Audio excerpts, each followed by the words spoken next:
Here I have REALME C30, and today I'm going to show you how to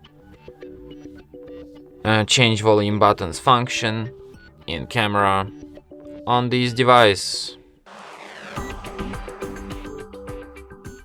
So firstly you have to open camera, then tap on the gear icon to access its settings, and here you have volume key function.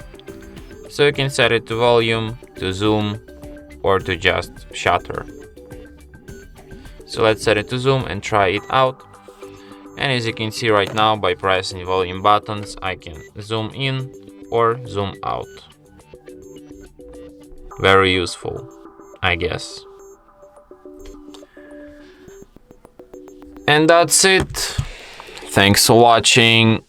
If you find this tutorial useful, don't forget to hit that like button and subscribe to our channel.